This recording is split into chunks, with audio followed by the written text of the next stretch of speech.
Kemudian Pak Long pandang ke arah sebelah Man, macam pandang seseorang, tapi tak ada orang lain dekat situ selain mereka bertiga je. Lama juga dia perhati dengan dahi yang berkerut. Muka Pak Long nampak sedikit ketakutan. Abang Ani dengan Man terkebil-kebil. Tiba-tiba Pak Long bersuara,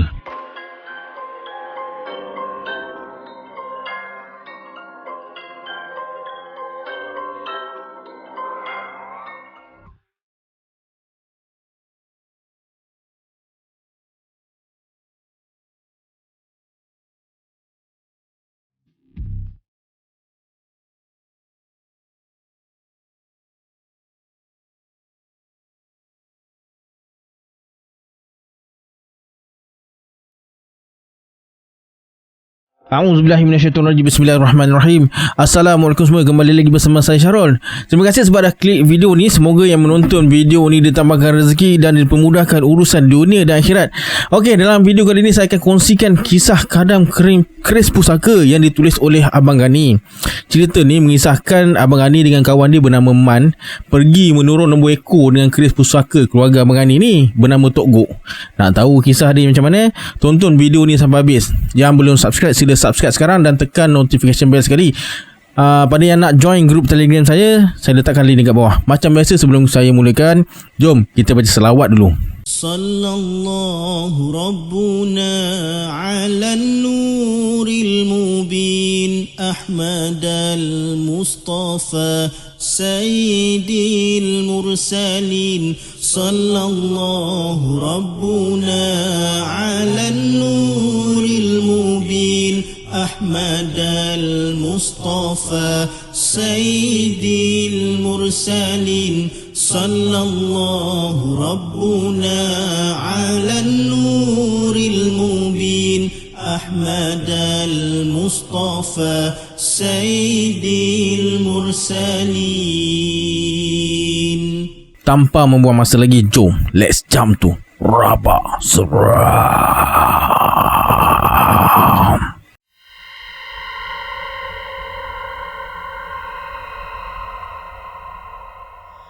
Malam tu lepas maghrib, seperti yang dijanjikan siang tadi, kawan Abang Gani, Man, datang dengan kereta potong sagar dia ke rumah Abang Gani. Mereka berdua nak pergi ke sebuah kampung di pendalaman Hulu Lenggong untuk satu hajat besar. Abang Gani bawa sekali satu barang yang sangat berharga, iaitu sebilah keris pusaka keluarga dia yang bernama Tok Gok. Keris yang diwarisi oleh ayah Abang Gani dari moyangnya dari selatan Thailand. Kata ayah Abang Gani, keris macam tu cuma ada 3 bilah je dekat Nusantara ni. Dekat Thailand satu, Malaysia satu dan Indonesia satu. Mereka pun bertolak ke destinasi, ikut jalan nak ke arah baling yang berliku tu. Masa tu masih jalan lama lagi. Sebelah kanan jalan berbukit, sebelah kiri kanan jalan pula ada cerun. Tak ada langsung kawasan lurus dekat jalan tu. Sampai kawasan air terjun, kereta Man ni terasa sangat berat dan akhirnya mereka berhenti. Kenapa berhenti dekat sini? Tanya Abang Gani. Mana tahu, enjin tiba-tiba je mati, kata Man.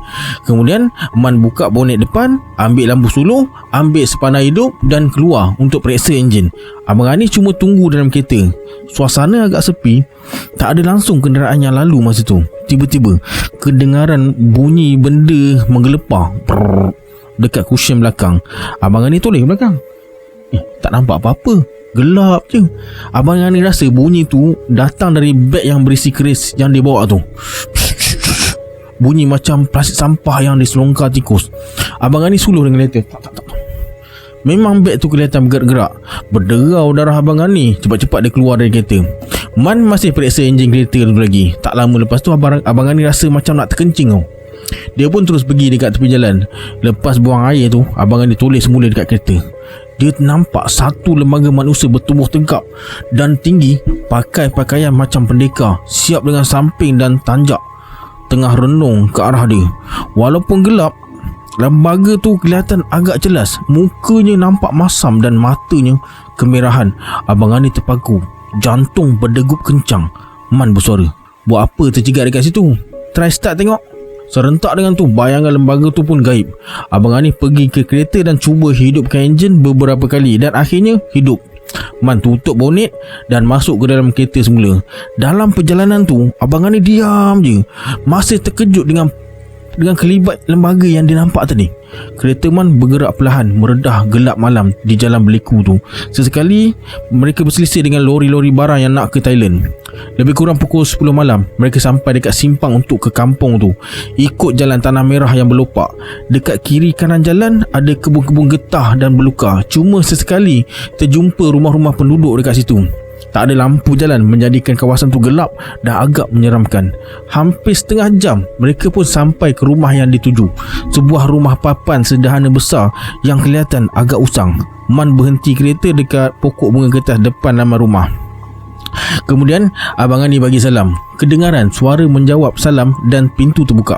Tercegat seorang lelaki separuh umur, bertubuh kurus, pakai kain pelekat, tak berbaju. Naiklah, rumah Pak Long ni buruk je, katanya. Mereka berdua pun naik dan duduk bersila membelakangi pintu. Abang Ani letak beg berisi keris atas riba.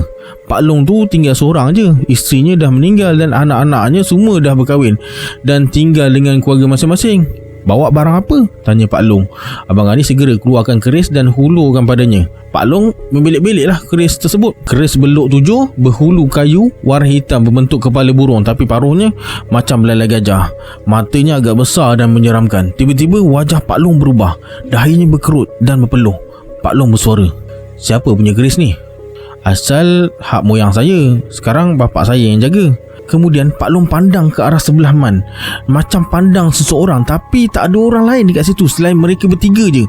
Lama juga dia perhati dengan dahi yang berkerut. Muka Pak Long nampak sedikit ketakutan. Abang Ani dengan Man terkebil-kebil. Tiba-tiba Pak Long bersuara, "Kalau tuan punya tak benar kan, saya tak berani buat lah." Abang Ani dengan Man tersentak dan saling berpandangan. Kemudian Pak Long masukkan kembali keris ke dalam sarung dan letak atas lantai. Pak Long bersuara, "Tak apalah, kita buat dengan barang lain je, sebab kamu dah datang jauh-jauh ni." Pak Long terus bangun dan menuju ke arah dapur. Tak lama kemudian dia datang semula, bawa talam berisi teko dan 4 cawan. Lepas tu dia tuang kopi ke dalam 4 cawan tu. Pelik, mereka bertiga je, tapi kenapa ada 4 cawan? Abang Ani dengan Man tak tanya apa-apa, cuma pandang je. "Jemput minum," kata Pak Long. Abang Ani cuma mengangguk. Kemudian Pak Long buka sebuah peti kayu kecil dan keluarkan sesuatu macam mata lembing tembaga. "Kita buat dengan ni je," katanya. Abang Ani ambil keris tadi dan masukkan semula dalam beg dengan 1000 tanda tanya. Lepas tu Pak Long balut mata lembing tu dengan kain putih macam orang kapal mayat dan letakkan dalam talam perak. "Kita mulakan sekarang," kata Pak Long sambil nyalakan sebatang lilin. Kemudian dia bangun, matikan suis lampu. Dia duduk bersila semula dan mula baca mentera. Agak lama juga dia baca. Suaranya perlahan, seakan berbisik. Abang Ani cuba memahami bacaannya tapi kurang jelas. Ada kalanya terdengar macam bacaan ayat-ayat Quran. Ketika itu jugalah Abang Ani ternampak kelibat tembaga tadi tegap dengan pakaian serba hitam dengan tanjak macam seorang pendekar. Wajahnya masam merenung tajam ke arah Pak Long. Kemudian bayangan tu gaib. Abang Ani tak pasti sama ada Man nampak juga atau tak. Pak Long terus baca mentera. Kemudian dia ambil jak dan tuangkan air sejuk ke atas mata lembing yang berbalut kain putih tadi. "Tengoklah, tengok betul-betul," katanya. Man capai pelita minyak tanah dan suluh lebih dekat. "Nampak?" tanya Pak Long. Abang Ani dengan Man tak menjawab, tapi terus renung kain putih tu. Suasana sepi. Agak lama juga mereka merenung. Kemudian kelihatan macam nombor sama-sama timbul. 6091. Man bersuara perlahan sambil renung kain putih tu. Tapi yang Abang Ani nampak 6399. Pak Long cuma tersenyum je. Lepas tu mereka berbual kejap. Pak Long ceritakanlah tentang orang-orang yang pernah berjaya menang nombor ekor yang ditulisnya. Abang Ani dan Man cuma mengangguk-angguk kepala je. Kemudian lepas bagi duit pengeras sebanyak RM10.25, mereka berdua pun minta diri untuk pulang. Masa dalam kereta, Man bertanya, "Kau nampak nombor apa?" 6399. "Aku nampak 6091. "Tak apalah, kita beli dua-dua nombor sekali." Man cuma mengangguk sambil terus memandu meredah kegelapan malam. Waktu tu dah hampir pukul 1 pagi. Dalam perjalanan pulang tu, Man nampak gembira sangat. Dia dah mula berangan. Man bersuara, "Kalau kena kali ni, aku nak sambar Honda City. Lepas tu kita lepak dekat Phuket. Kali ni aku rasa garanti naik punya. Aku nampak jelas nombor tadi. Walaupun tak guna keris kau, tapi barang Pak Long tu hebat juga." Abang Ani hanya diam je. Belum apa-apa lagi dah perangan. Sebenarnya Abang Ani kurang yakin dengan ngangkung ni. Kalau bomoh tu pandai, tentu dia dah karya. Tapi dia pun nampak teruk kehidupannya. Nombor memang nampak, tapi bila beri haram tak kena. Tapi ada jugalah yang kena, mungkin kebetulan je. Kereta terus berjalan melalui jalan tanah merah yang berlopak tu. Suasana masa tu sunyi sangat. Sampai jalan besar, Man belok kiri dan tukar gear tinggi.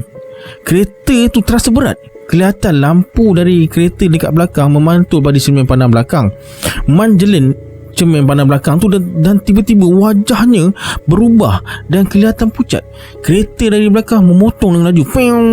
Tiba-tiba Man pandu ke bahu jalan dan berhenti mengejut. Cepat-cepat dia menoleh ke tempat duduk belakang. Man kelihatan menggigil. Abang Gani keheranan dan toleh ke belakang juga, tapi dia tak nampak apa-apa, cuma beg yang berisi keris tadi. Kenapa? Tanya Abang Gani. Man tak menjawab. Wajahnya nampak cemas dan terus buka pintu keluar. Abang Gani pun ikutlah keluar dan bertanya, "Kau kenapa ni, Man?" Man masih diam. Nafasnya turun naik kencang. Dia menggigil sambil pandang ke arah tempat duduk kereta dekat belakang kereta tu. Abang Ani terasa seram pula. Abang Ani bersuara lagi, Dah, cepat masuk, biar aku pula drive." Abang Ani pun pandulah kereta. Masa sampai dekat kawasan air terjun, ada sebuah kereta ikut mereka dari belakang. Sebab jalan berselekor, kereta tu tak boleh nak memotong. Terpaksalah ikut kereta dari belakang je. Abang Ani jelin cermin pandang belakang tu. Tersentak Abang Ani bila ternampak kelibat lembaga tadi tengah pegang keris Tok Guk dengan wajah yang masam dan mata merah. Dia kelihatan sangat marah. Tapi bila Abang Ani toleh ke belakang, kelibat tu terus hilang. Keadaan semakin cemas, tapi Abang Ani terus memandu dengan berhati-hati. Man kelihatan tersandar lesu sambil pejamkan mata. Kereta terasa amat berat. Macam-macam bermain di fikiran Abang Ani. Lembaga tu seakan mengikut dan mengawasi mereka sejak dari tadi. Akhirnya mereka sampai di rumah dalam pukul 2:30 pagi. Lepas hantar Abang Ani, Man terus balik ke rumahnya. Dengan perasaan takut, Abang Ani simpan semula keris dalam almari dekat dalam bilik. Abang Ani tidur dekat ruang tengah rumah. Dia cuba tidur tapi susah nak lelapkan mata. Peristiwa tadi betul-betul ganggu emosi dia. Tiba-tiba pintu bilik tu terbuka dengan sendiri. Terdengar seakan-akan bunyi sesuatu yang menggelepar dari dalam almari. Lampu ruang tengah memang sengaja Abang Ani biarkan menyala. Tiba-tiba pintu almari terbuka. Keris Tok Guk melayang keluar dan terpacak atas lantai papan dekat tempat Abang Ani baring. Dari hulu keris tu keluar asap nipis semakin menebal. Tiba-tiba lembaga tu muncul dekat situ. Dengan wajah bengis, dia merenung tajam ke arah Abang Ani dan bersuara, "Cucu yang belagat, gunakan aku untuk berjudi." Suaranya bergarau seakan bergegar segenap ruang. Abang Ani terpaku, tak mampu bersuara apa-apa. Badan terasa panas, macam nak terbakar. Kepala terasa pening dan pandangan Abang Gani berpinah-pinah. Lepas tu dia tak ingat apa-apa. Bila sedar je, beberapa ahli keluarga kerumun Abang Ani dengan wajah keheranan. Suasana masa tu kecoh kejap. Bila keadaan dah reda, semuanya beredar kembali ke tempat tidur masing-masing. Tinggallah abang sulung Abang Ani je ada dekat situ. Sambil pegang keris, dia bersuara, "Kau bawa Tok Guk pergi mana tadi?" Rumah kawan. Dia nak tengok." Kau bawa keris ni pergi menurun nombor ekor kan? Jangan cerit pasal. Jangan main-main dengan Tok Guk. Buruk padahnya nanti." Kemudian Abang Ani bawa keris tu ke ruang bawah. Abang Ani terkedu sampai ke pagi. Dia tak dapat lelakkan mata. Lepas sarapan pagi, Abang Ani tengok balik tempat keris tu terpacak semalam. Macam ada goresan dekat lantai. Abang Ani amati betul-betul. Goresan tu macam membentuk angka 9777. Lebih kurang pukul 11 pagi, Man datang ajak Abang Ani pergi ke pekan nak beli nombor lah. Hari tu Man tikam besar sikit, berpuluh ringgit juga dia habis. Abang Ani cuma beli beberapa ringgit je. Lepas tu mereka ke kedai kopi dekat sebelah kedai nombor tu. Masa Man pergi tandas, Abang Ani pergi semula ke kedai nombor tu dan beli RM1 nombor yang dinampak dekat tempat keris terpacak tu. Malam tu lepas maghrib, Man datang ke rumah Abang Ani bawa sekeping kertas kecil. Dalam kertas tu ada keputusan nombor ekor hari tu.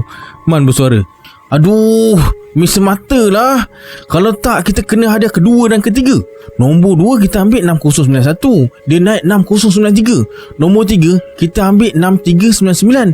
Dia naik 6397. Nombor 1 9777. Jawapan Man tu membuatkan Abang Gani tersentak. Itulah nombor yang dia nampak pada goresan tempat keris Tok Gok terpacak semalam. Abang Gani menang tempat pertama. Walaupun beli cuma RM1 tapi dia dapat RM2,000 lebih. Abang Gani tak beritahu Man, tapi dia bagilah Man RM200. Man hairan lah. Kau kena nombor apa, tanya Man. Abang Gani cuma tersenyum je. Malam tu Abang Gani bermimpi lagi didatangi lembaga pendekar tu. Lembaga tu bersuara, Tok tahu cucu tengah susah. Cucu dah dapat sikit abuan. Cukuplah, jangan buat Tok macam tu lagi. Kemudian lembaga itu terus gaib. Bila tersedar dari mimpi, Abang Gani termenung panjang je. Lepas dari peristiwa tu, dia tak berani main-main lagi dengan Tok Gok si keris pusaka tu. Okey, sampai sini video untuk hari ni. Kalau anda ada kisah seram yang nak dikongsikan, boleh emailkan ke alamat email di bawah. Jangan lupa like, komen dan share video ni. Kita berjumpa di video akan datang. Saya Syarul. Assalamualaikum. Adios.